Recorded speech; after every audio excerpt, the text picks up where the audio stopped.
Okay, this is the last in a series of 3 pieces that I wrote about 5 years ago on fetus tunnel vision. The first piece was my main piece where I explained the definition of fetus tunnel vision and gave 4 arguments for why pro-life people shouldn't have it.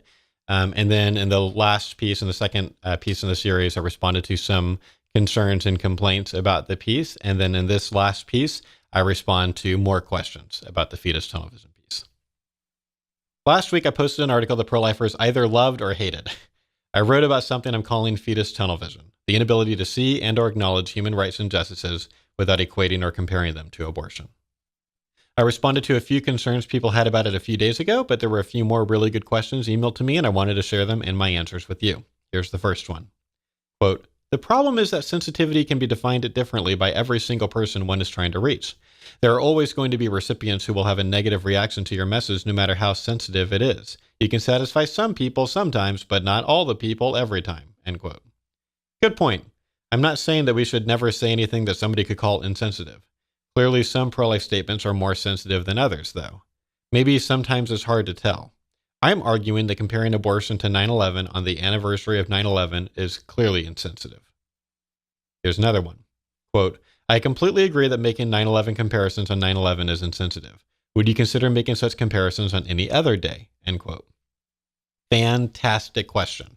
There are certainly scenarios where it seems less inappropriate.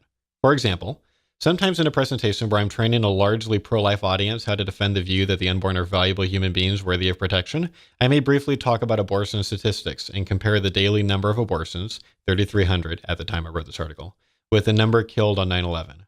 I don't think that's inappropriate, although I waited several months after September of 2001 to do it. Here's another statement I've said in front of audiences that involve comparing abortion to another injustice.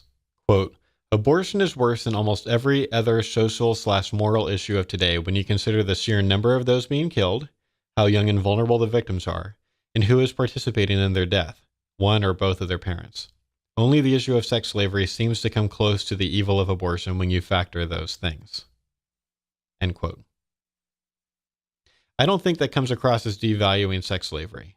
I'm stating that both are incredibly evil and why. And it's not begging the question if I've made a case in front of that audience that the unborn are valuable human beings. I think there's a few common comparisons to abortion that I won't be making anymore, at least for pragmatic reasons, but I'm not ready to write about that publicly yet. Here's another comment. Quote, "Both comparative examples you provide are horrific acts, are illegal, and are viewed, actively or not, by all sane persons with disdain.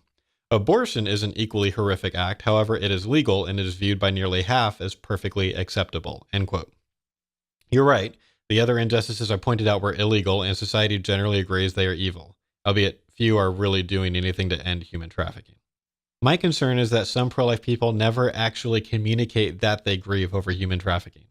There's valuable common ground here that can help our audience to learn more about who we are.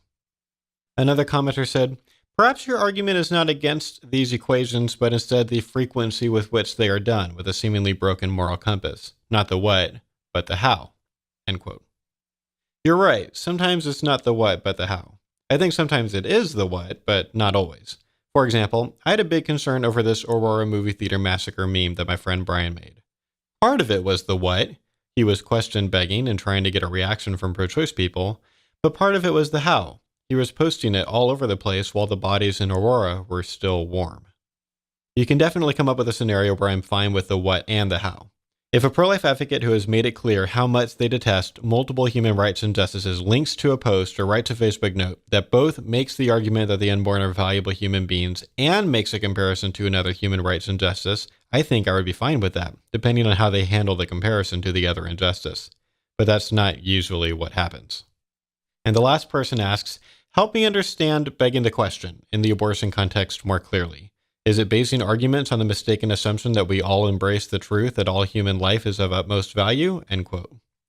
Begging the question is assuming your conclusion is true and using a premise that can only be true if your conclusion is true. It's circular reasoning.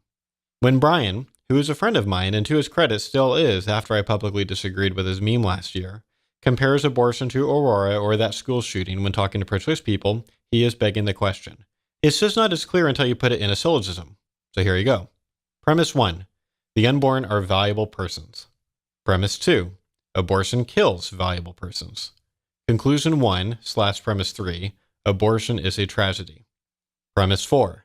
Society believes that 12 people killed in Aurora is a tragedy. Premise 5. Society does not believe that abortion is a tragedy. Therefore, conclusion 2, society is confused. You can only get to conclusion 2 if premise 1 is true. Premise 1 being that the unborn are valuable persons. If premise 1 is false, then there's no societal confusion.